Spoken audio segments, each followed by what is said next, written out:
That sentence didn't just cut me, it carved a deep canyon right through my chest. My daughter said that.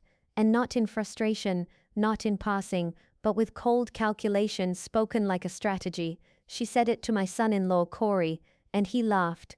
They thought I couldn't hear, they thought I couldn't remember, but they were wrong. So very, very wrong. Stick around and tell me where you're watching from, because this isn't a story about an old woman losing her mind. It's a story about what happens when you underestimate the wrong woman, one who still remembers everything. Let's begin. I was 72 when my world began to rot from the inside out. You'd think at that age, the biggest drama in your life would be picking a new doctor or trying to remember if you already took your blood pressure meds. But life, as I've learned, has a cruel sense of humor. My name is Martha Langford. I live in a beautiful old Victorian home in upstate New York, the kind with creaky floors, floral wallpaper peeling at the edges, and a garden that smells like lavender in June. I raised my daughter Vanessa here in this very house. I painted her room pink when she was 5, sat by her side when she had chicken pox, and cried quietly when she walked down the stairs in her wedding dress. But lately, it's like that little girl I loved so deeply had turned into someone I no longer recognized. She visited less and less after marrying Corey, and when she did, there was a new edge to her voice, a sharpness, a sense of hurry. I blamed stress, or maybe I just didn't want to admit it, that she was different. When they hit a rough patch last year, Corey's latest startup flopped and Vanessa got laid off.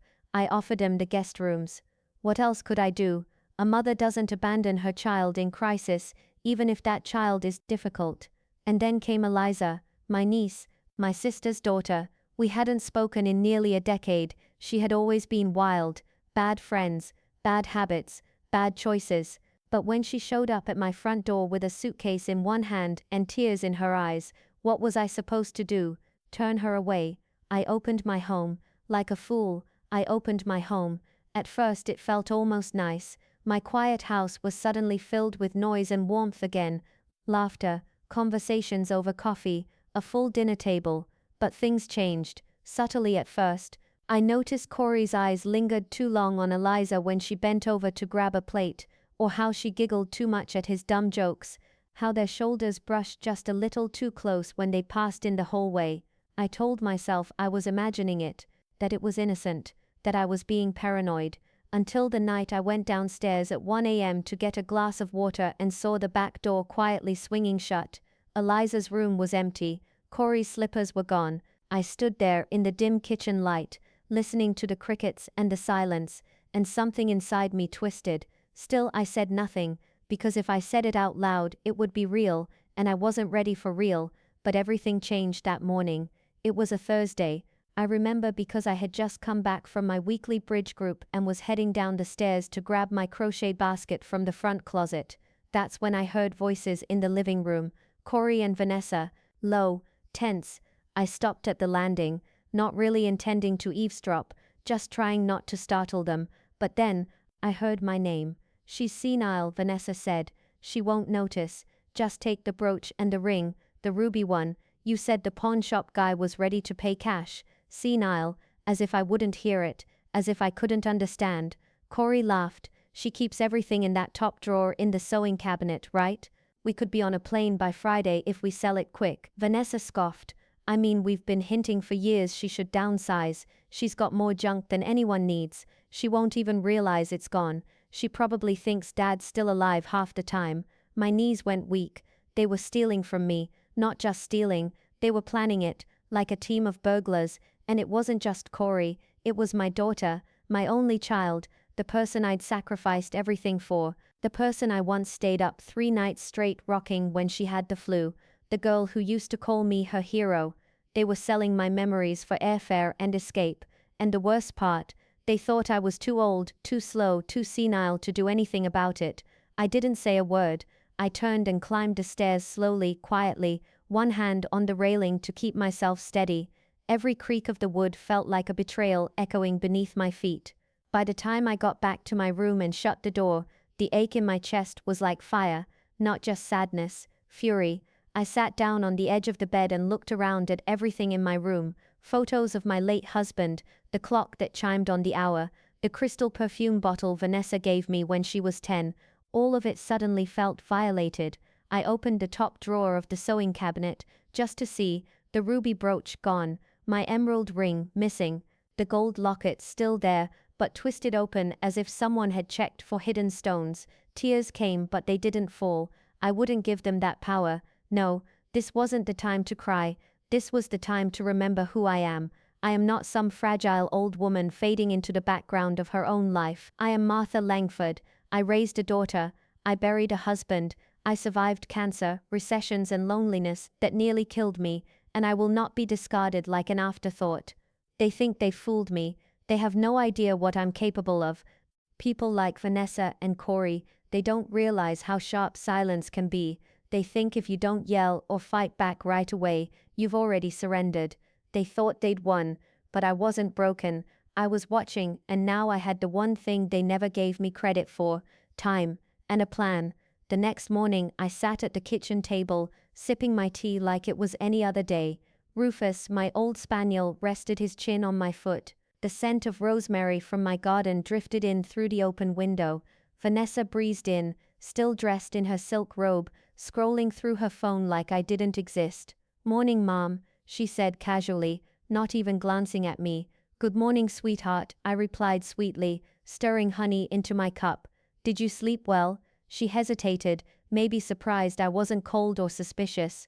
"Yeah," she said slowly, "I slept great." I smiled. "Wonderful." Corey came in a few minutes later. His cologne hit the room like a punch. Too much, too bold. He kissed Vanessa's cheek and muttered something about running errands. She nodded without looking up. Just like that, he was out the door. They were getting bold, confident, probably assumed I was none the wiser, but I wasn't just wiser, I was furious and focused. I waited until they both left before I slipped into the guest bedroom where Eliza was still asleep, tangled in the sheets like a teenage girl who'd snuck out the night before. I stared at her for a moment, this young woman who once sat on my lap at Christmas with sticky candy cane fingers, begging me for one more bedtime story. Now she was part of the betrayal too, sneaking around with Corey behind her cousin's back, or maybe with her cousin's blessing.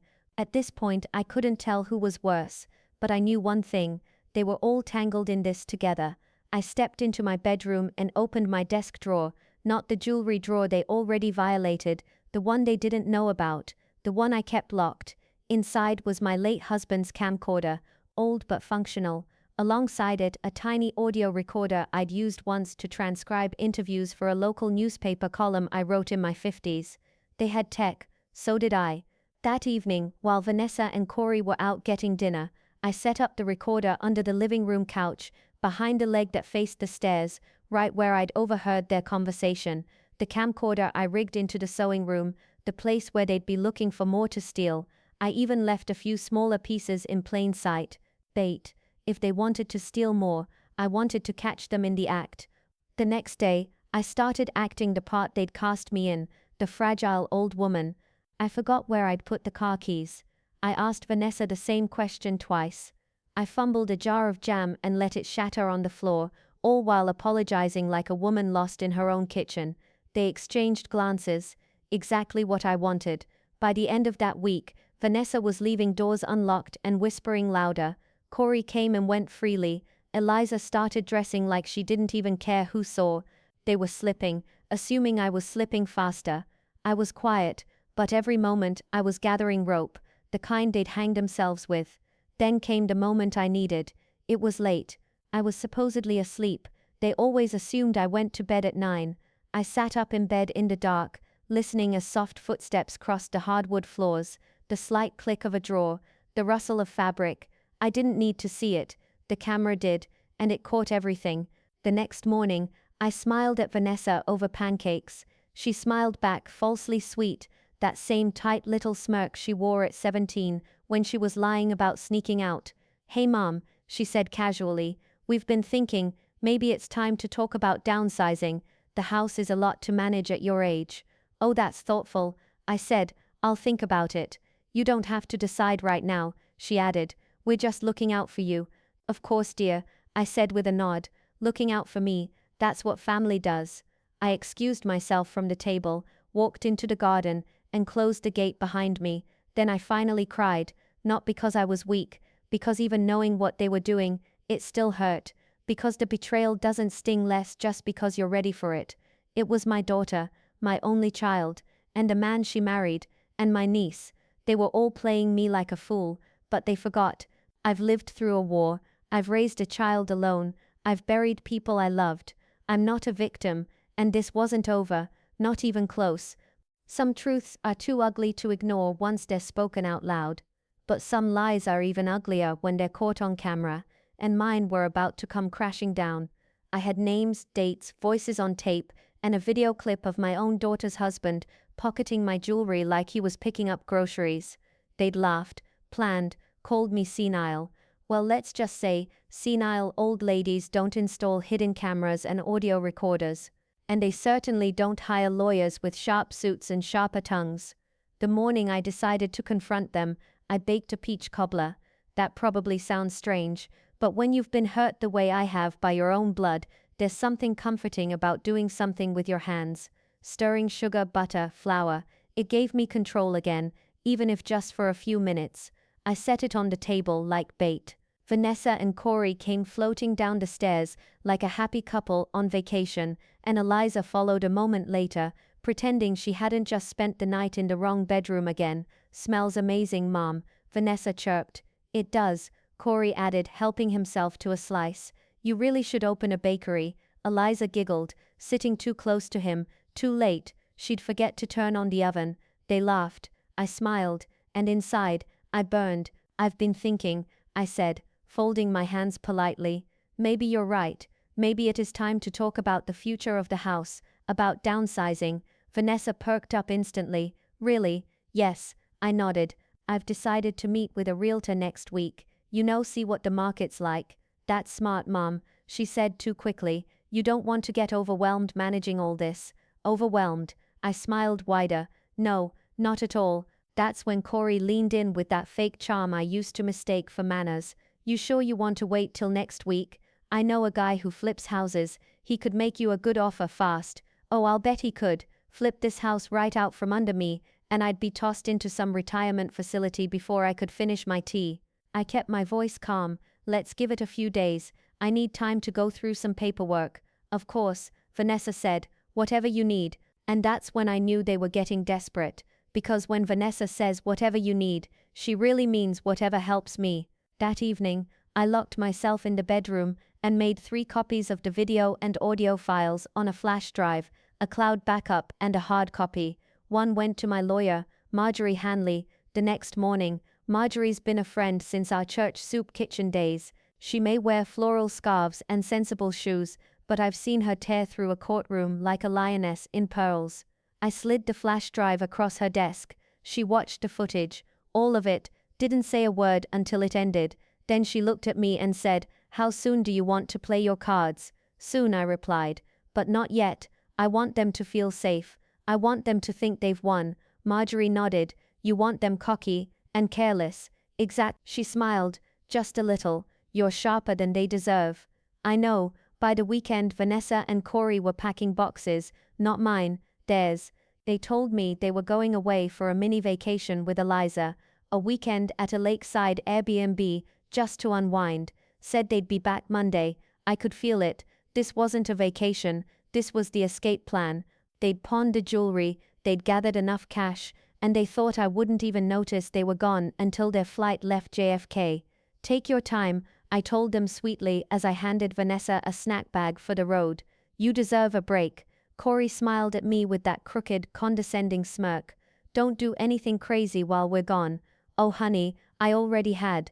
The minute their car left the driveway, I made 2 phone calls. The first was to Marjorie. "They've left. Time to move."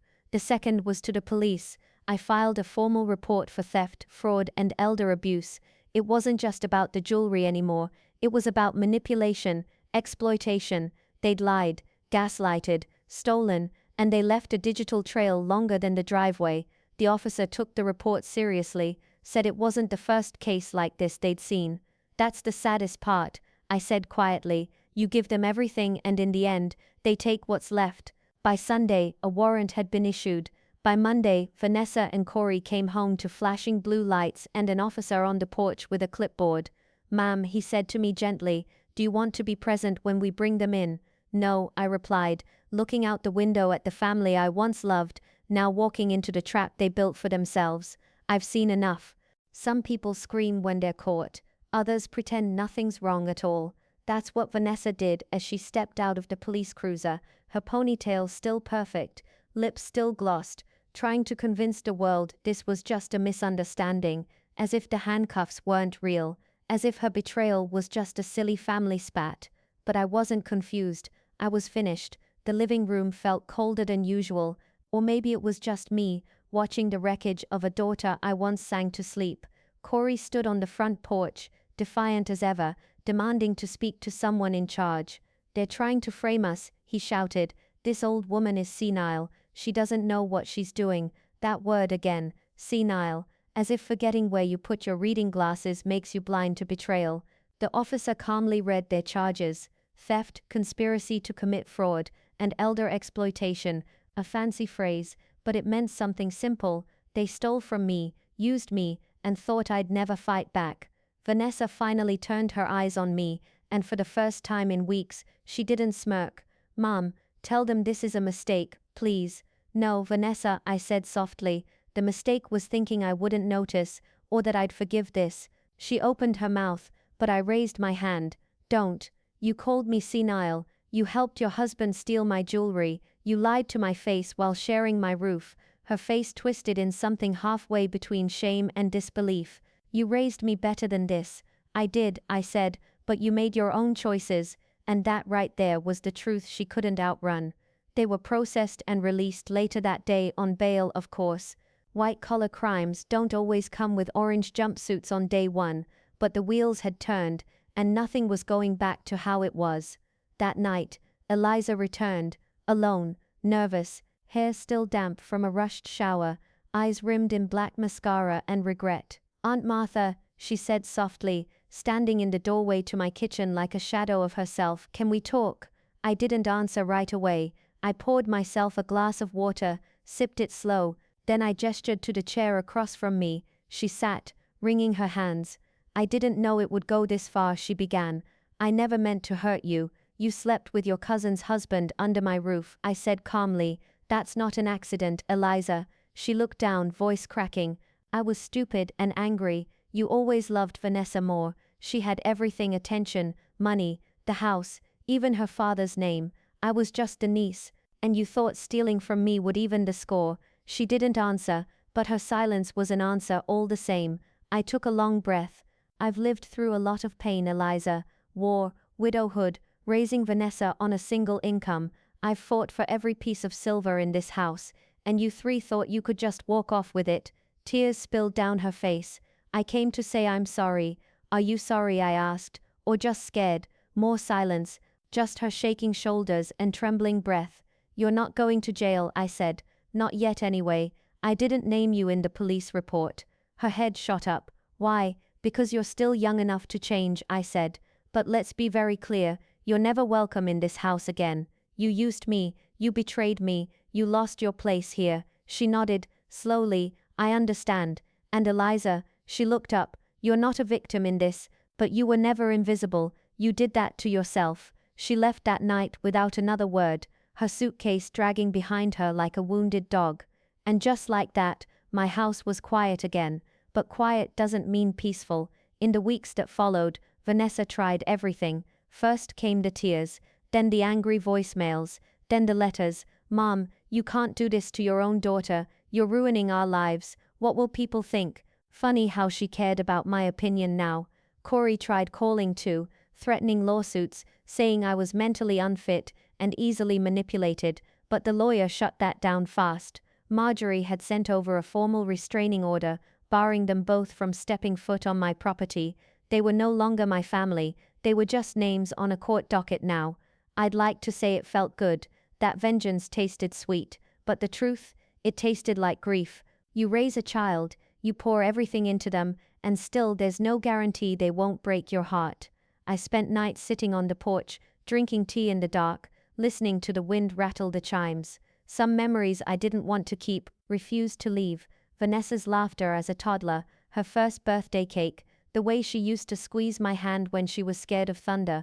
That's the thing no one tells you about betrayal. It doesn't just hurt because of the crime. It hurts because of the love that came before it. But I wasn't bitter, just clearer. They say healing isn't a straight line, but I wasn't looking for perfection. I was just looking for peace. And for the first time in a long time, I could hear myself think in my own home, without wondering what was missing, who was sneaking around behind my back, or what lie I'd be fed over breakfast. Vanessa and Corey were out of my life. Eliza had slithered off to whatever corner shame and guilt sent her. And me, I was reclaiming everything they thought I'd lost. The court date came quietly. No fireworks, no emotional speeches, just a calm, clean list of charges read by a judge who'd seen too many cases just like mine. Older women exploited by the very people they loved the most. Marjorie stood beside me in a navy blazer and a quiet fire in her eyes. She handed over the evidence, the security footage, voice recordings, text message screenshots, and financial documents showing the pawn transactions. It wasn't just about the jewelry anymore. It was about dignity. It was about intent. Vanessa sat there staring at the floor like a scolded child. Corey whispered to his lawyer, fidgeting. Neither one looked me in the eye. They had tried to strip me of my agency, my possessions, my sanity, and now they were stripped of something they valued far more than truth, their reputation. The judge ruled in my favor, probation and restitution, a formal apology, written and read aloud in court. And while part of me wanted more, wanted handcuffs and orange jumpsuits and scandalous headlines, I knew that this was justice too, because from now on every person they met would Google their names and see what they'd done. And I walked out of that courtroom taller than I had in years. The jewelry was gone for good, sold, scattered, untraceable, but I wasn't crying over gold. I'd already taken what mattered back, my home, my pride, and my sense of self. And with a little encouragement from Marjorie, I made some other decisions too. I rewrote my will. Not a dime would go to Vanessa or Eliza. Instead, I left everything to the local women's shelter I used to volunteer at, and to the church soup kitchen where I first met Marjorie. Those women, those survivors, knew what betrayal felt like. They knew what it was like to start again, bruised but unbroken. I'd rather give to strangers with hearts than family with claws. 6 months later, I moved out of the big house. I sold it to a lovely couple from Vermont, newlyweds starting fresh, already dreaming of children. I hope you make good memories here, I told them at closing. The walls are strong and so are you. Then I packed my things, what little truly mattered, and moved into a smaller cottage just a few towns over. Cozy, warm, mine. The backyard had a garden that reminded me of my mother's. Lavender, tomatoes, a tired little rose bush that needed some care, just like me. Some nights I still sit with a cup of tea and think about the things I lost, not the material things, the people, or the illusions of them. Vanessa, the daughter I once believed would hold my hand at the end. Eliza, the niece I saw as a second chance. Corey, the man I fed at my table and trusted in my home. But if betrayal burns, independence rebuilds. And I rebuilt, brick by brick, day by day. I made new friends in my neighborhood, started a small baking club at the community center, even taught a few young women how to make cobbler from scratch, the way my mother taught me. One of them, a sweet girl named Nina, asked me once, "Do you miss them, your family?" I looked at the cinnamon bubbling at the edge of the pan and said, "I miss who I thought they were, but I don't miss who they became." She nodded, and I think she understood. A month ago, I got a letter in the mail. No return address, just my name in shaky handwriting. It was from Eliza. She wrote 5 pages full of regret, explanations, promises to change. She was in therapy, living in a shared apartment, and working part-time at a bookstore. She didn't ask for money. She didn't ask to come back. She just asked if I ever thought I could forgive her. I haven't answered yet. Maybe someday, but not today. As for Vanessa, I haven't heard a word. No apology, no explanation, no attempt at redemption. And that's fine, because sometimes silence is closure too. If you're still watching this and wondering, should you speak up? Should you fight back?